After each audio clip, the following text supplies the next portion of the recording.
Okay, class. Today I'm going to teach you how to make some gradients. And you're going to be using gradients along with the text filled with texture assignment that I gave you last time. You're going to combine the text and the gradient along with several other Photoshop features to create a holiday greeting card, which you could mail out or you could put in Facebook or whatever you use to post something to a friend or family member. So what I'm going to do is have you create a new background, and I want you to create a custom size for this assignment. I have already created this. It's called 8 times 6 inches at 300 ppi. That's 300 resolution. But you'll probably start with something like this when you first open it up. So I'm going to change this setting from pixels to inches. And then I'm going to change this setting. Well, I'm going to leave it as pixels per inches because I'm going to put 300 for the resolution. And now what that'll do is give me a really high quality printout because that's more for the printer than for the photo. But now you can see my parameters changed a little, so I have to go back and be careful and type in the numbers I want again. And you can choose different backgrounds. I'm just going to stick with white for now because I want a little separation between the gradient and the background. Actually, it really wouldn't matter, but I like something solid to work with. So I'm going to click on a different tool just to show you where the gradients are. So if you start at the upper left in the toolbar where the move tool is, and you slide down about halfway, you're going to see the gradient tool. And it kind of shows you there if you put your mouse over, hover your mouse over what it can do. And I'm going to click on that. And then up here in the options bar, you can see that I have different options in terms of color and everything if I click on the drop down arrow. So there are different types of gradients right now. I'm using the legacy default gradient. This is from the old Photoshop program. And if you click on the arrow, it'll close that one up. Now I got pastels. I'm going to close that one up. And I'm going to try color harmonies. Just see what happens. Okay, so in the color harmonies, I'm going to try using the rainbow color because I want to have multiple colors in this gradient that I'm about to make.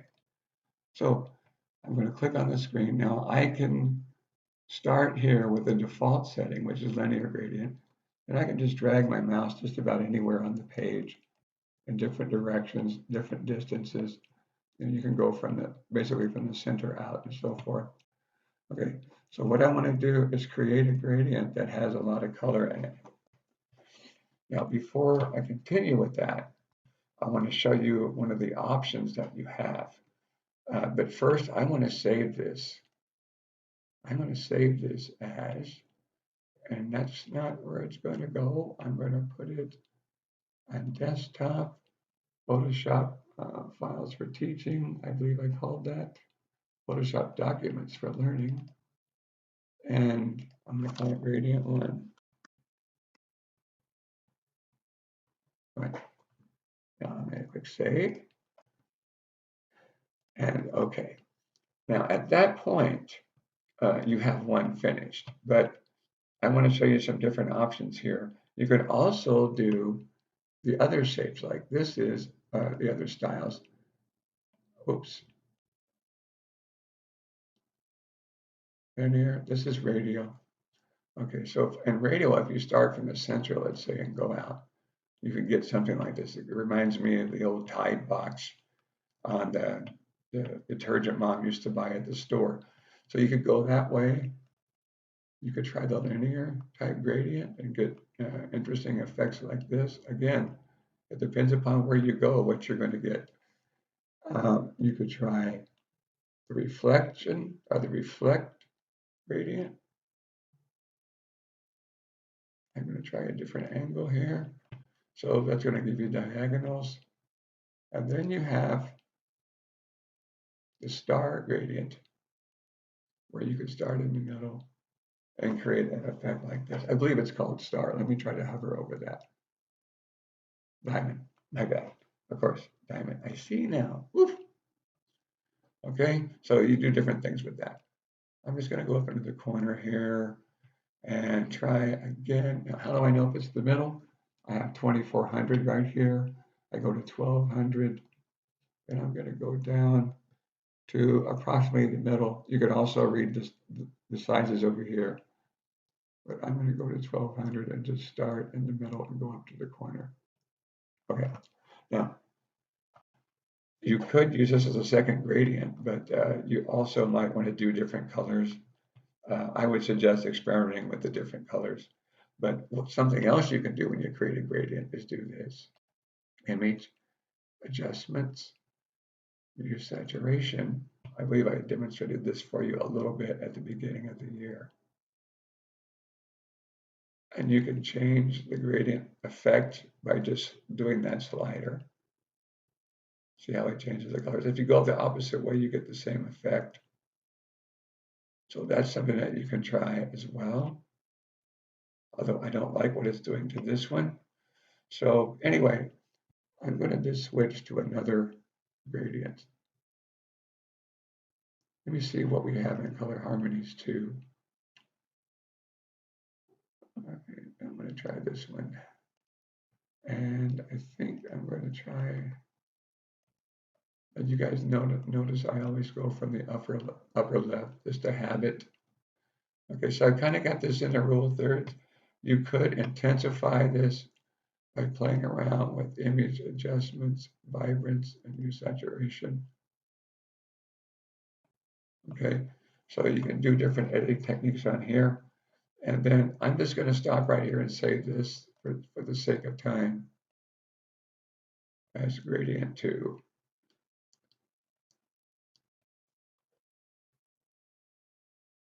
So now I have a second gradient and I didn't even have to start over.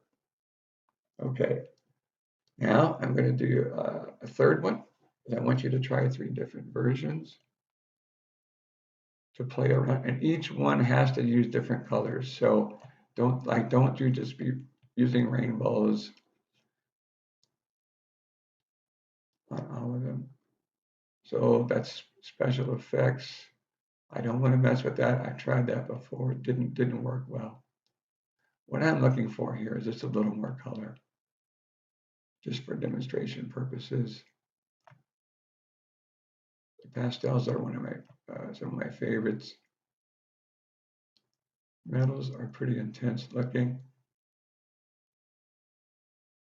Neutral density just adds a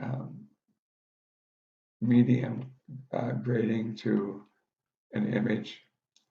It doesn't go all the way through to solid.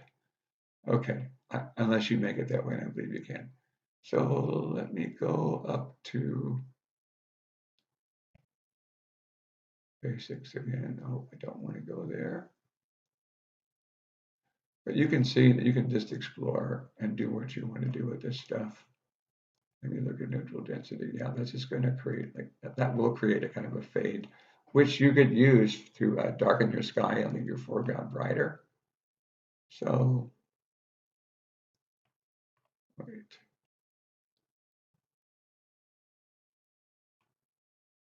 Pinks. Oh, there we go. Okay, well, I'm not a big fan of pink, but I'm going to try this one. And start this way again. Okay, so I'm not getting a lot out of that. But anyway, you can play around with that. You can also layer 2 of them together. Like, let me go back to this one. Let me see if it'll let me open too. Whoops. So I got that one open. And let me see, I think I have one I created before.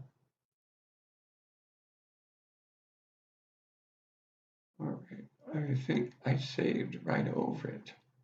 So I'll just open the rainbow again. And what you can do then is put one on top of another. And if you use the move tool and you hold down shift, you can move this gradient on top of the other one. And you have two different layers. And then what you can do is go to the blending modes, start with, start with dissolve, rotate your mouse through like this, and you'll get some crazy stuff like this going on. And again, for the sake of time, I'm just going to stop right there, click on Layer Flatten Image, and save it as a JPEG, and call this Gradient 3. But there are tutorials where you can make some incredible projects with your gradient tools, but this will be for the greeting card for now.